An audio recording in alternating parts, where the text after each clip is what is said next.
Yo, what's up, guys? This is ENTP.no show where we break down objective personality coins in such a way you're gonna love it.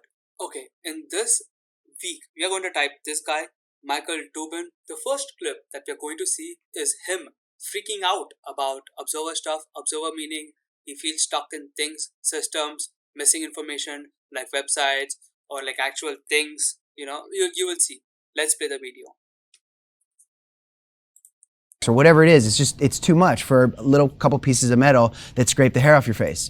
So I always kind of bristled at that. And so Dollar Shave Club, we started to eliminate that problem or solve that problem. So we send, for a couple bucks a month, high quality razors right to your door. And if you use the service, what you will start to discover is that it feels incredible to shave with a fresh blade every week and not have to worry about the price and not milk that sorry old razor blade, again and again and again. And, what we're selling is the fearless, affordable shave. And that's what Dollar Shave Club is. Because it was published in Fast Company, but 2 weeks you got over 12,000 members to sign up for you. Right. So that's pretty great. That's great results. Yeah, that was fantastic. It was, those first 2 weeks were pretty terrifying. I remember, we launched the video at 6 a.m. on March 6th, Pacific time. And I think by 6:30, the site was down because of too much traffic. And we couldn't get it up for about another 12 hours. And so that was the most terrifying moment of all, because you work so hard. You start this business in your apartment. You pack up razors by yourself for 6 months in beta, trying to pitch investors. Finally, you close your $1 million seed round. Everybody's got high hopes. The video you've worked on, it's been in the can. You've been keeping it a secret. And then all of a sudden you launch and your site crashes. And you think, all this hard work has gone, for nothing, and no one's going to come back. And if you go back to those early days of the YouTube video, you can see the comments. And the comments were like, wow, what a great idea for a business. Someone should do this, because they couldn't get through to the website. And that was hard to. Yeah, there was almost, it's a too good to be true attitude about Right. it. But so your lesson there is plan for success, right? Yes, exactly. So if you notice in that video, he was freaking out about, oh my god, I went through all this stuff, I saw all this stuff, but the site crashes, and that was the most terrifying thing. I lost my sleep over it, and it's like, okay, this is something I'm never doing again. I'm going to plan ahead. You know what I mean? So this is what I call observer freakout, meaning he's like freaking out about systems, stuff like that. If you want a good contrast to this guy, as in like a decider, you should check out Barbara, because she has like decider problems. So you'll really see the contrast when you watch Barbara's videos and when you watch this guy's videos. You'll really see the contrast. So I was watching this part of the video and it felt very gathery. That means he's like gathering skills, gathering stuff. Now I don't know whether that's NE or SE. So let's just watch this together and find out for ourselves. It has to do with a couple things. It has to do with what I love about, and don't worry, I'm getting back to your question. But what I love about business and what I love about this business, among many things, I love the creative process, and I love bringing things to life. And bringing things to life could be a new physical product like shampoo or bar soap. It could be a television commercial. It could be a native app for Android or iOS. It's the process, the creation process, and the idea of assessing what the marketplace needs, and using my instinct and our research and our team's instinct to think through those challenges, or think through those things, and then out of thin air build these great ideas and build these great products that we do. Again, whether they're physical products, digital products, advertising products, whatever they are, I love that process, the creation process. And my career up to that point, to the point of Dollar Shave Club, prepared me very well for the creation process. I started out at NBC and then NBC News, MSNBC on the editorial side. I left that after I became a little disillusioned with the 24-hour news cycle, and then I went to Time Inc. I went to a small marketing agency in New York. Then I left with the boss to go over to Time Inc., where I worked at Life.com and SportsIllustrated.com, and then I worked for a small ad agency out here. And all the while, I was studying improv and sketch comedy at night when I lived in New York City for about 8 years, and I also studied accounting and corporate finance. So I was always, my 20s were definitely a time of trying, following my heart and the things that I was really interested in and learning about those. And it wasn't a very financially successful time for sure, because I chose industries that you don't make a lot of money in, media and marketing, especially early in your career. But I was always learning. I was always curious about, many things. And I went to classes at night, whether I was studying comedy or corporate finance. I mean, it's probably not many people that do both of those things, but I was always hungry for more knowledge and to learn about how the world worked. And, I was very disillusioned in my 20s about some of the, I had a bunch of friends that were bankers and lawyers that were making a ton of money and, renting houses out in the Hamptons for the summer. And I was eating rice and beans in my apartment, sweating it out with no air conditioning. And that was unfortunate. But look, now they're all, well, whatever. But the point is that there was a lot of, there was a lot that I did. So if you noticed what he just said he spent his entire 20s skipping companies and gathering skills, not just for his, not just professional skills, but also hobbies such as improv comedy, stuff like that. So this was like a very savior gather mode, and I was suspecting like SE, right? Extroverted sensing. So I was like, okay, that means I should see NI, right? And luckily in the same interview, I found a clip of NI. So what is NI? So I'm going to explain something called NI metaphor. Now, what is NI metaphor? NI metaphor is something that builds on itself. Okay, I will show you an example of what that means. Builds on itself. Like he's taking a situation and he's like explaining the same entire situation using the same metaphor. Whereas any extroverted intuition doesn't do that. They like skip metaphors. If you like really wanted to see like an any metaphor, watch Alan Watts. Like his any metaphor is like amazing. It's easy to understand. But his NI metaphor is like, I'm gonna use the same thing and I'm gonna build on it.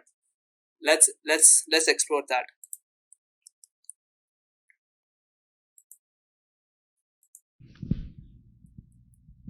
So just so I know what you want to know how to write a great ad, how to make it go viral, and what else did you want me to pack into your answer? Can you make it funny? Yeah, got it.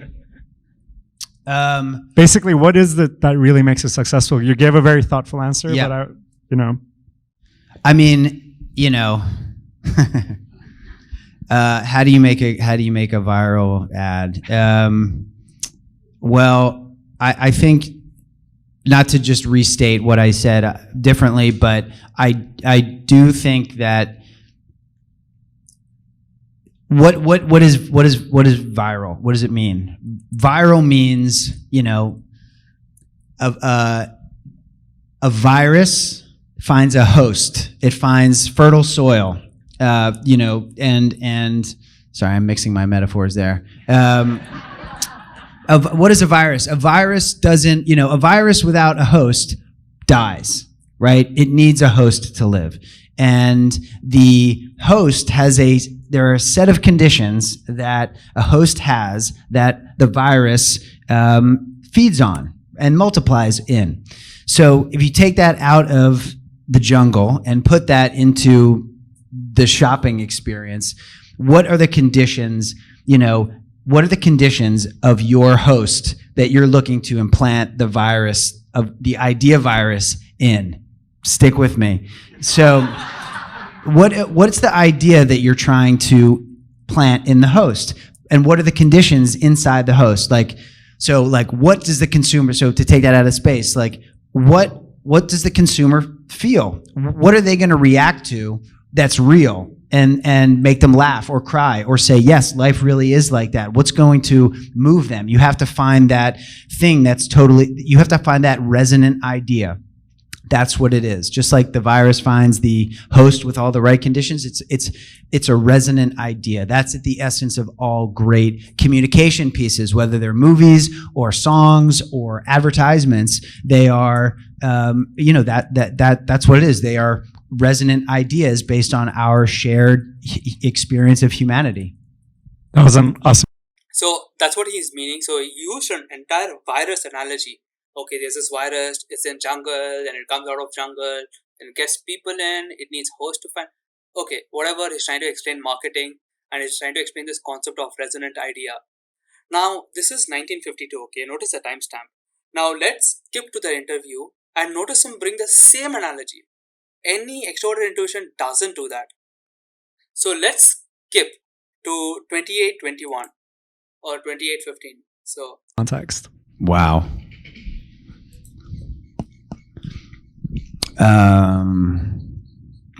Just see if I can do this with another virus metaphor. Did you notice that he's trying to explain everything that he knows using this one virus metaphor? And that is funny. People with extraordinary intuition don't do that. People with any extraordinary intuition don't do that. It's a very NI thing. If you see someone use this NI metaphor, that means that they have NI in the stack.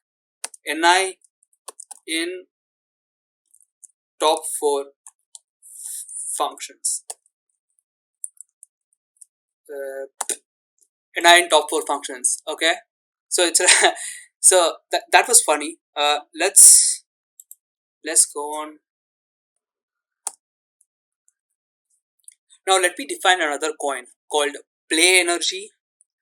Now what play energy means? It's that he's able to bounce back in conversation. As in, if you like throw a ball at him, he's very comfortable catching that ball and throwing back at the other person. In a conversation context, in the context of conversation, if someone is having like a playful conversation with you, that's why it's called play, right? Play energy. If someone is having a playful conversation with you, you are capable to have a playful conversation back. As in, if I'm throwing ball at you, you can throw the ball back. But what does this look like? What does it look like? I show you. One moment.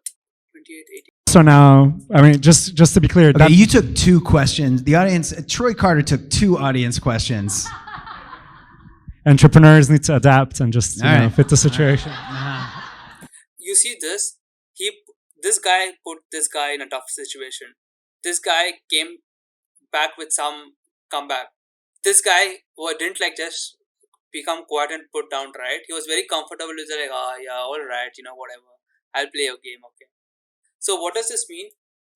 It means not play last. I mean, I'm just showing you like one example here. You like see the entire interview is very comfortable having a conversation. Someone who is play last is Robert Greene. Robert Greene. I probably like spelled his spelling wrong. Something like that. Robert Greene has play last. Okay. And in future, I'll try to like make contrast videos. He wouldn't like play this game. He's like, very, very, you give me the question, I answer it. Okay, give me the next question, I answer it. Like, he doesn't like play. But this is like a very play energy thing. Where this guy put this guy in a tough situation. This guy like came back with something. And this guy was like, yeah, all right, whatever. So if you were to... Like, he's moving on to the next question, right? So this is play energy.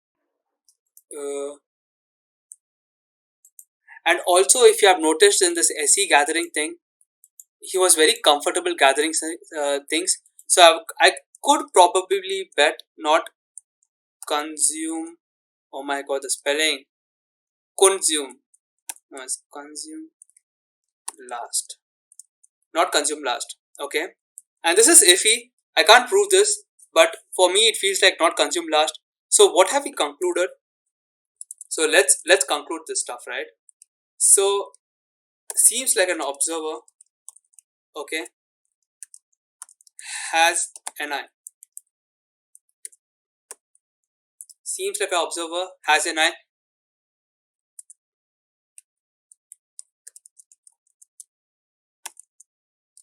not play last. Okay. So in this video, we could only conclude, okay, he might be an observer. Again, I'm not sure.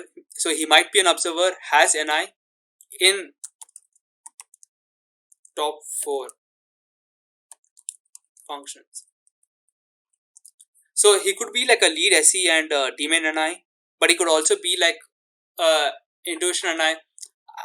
I would mostly lean on lead SE and daemon NI, but it's like, I don't jump to conclusions. I don't want to. So he has NI in top 4 functions. Okay, not play last. That's it. That's all I'm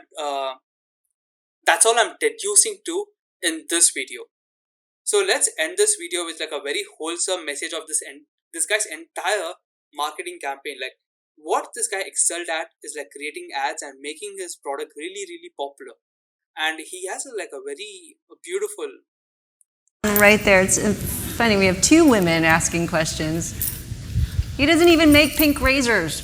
Wait, what? She just said he doesn't even make pink razors? Yo, that's so sexist. Okay, let's just hear the final 4 E's. They're all brown. And What? Hi, just a quick question. The 4 E's again are? Exclusivity, emotion, experience. Exclusivity, experience, emotion, engagement. Remember that. That's all you need to know to build a great business.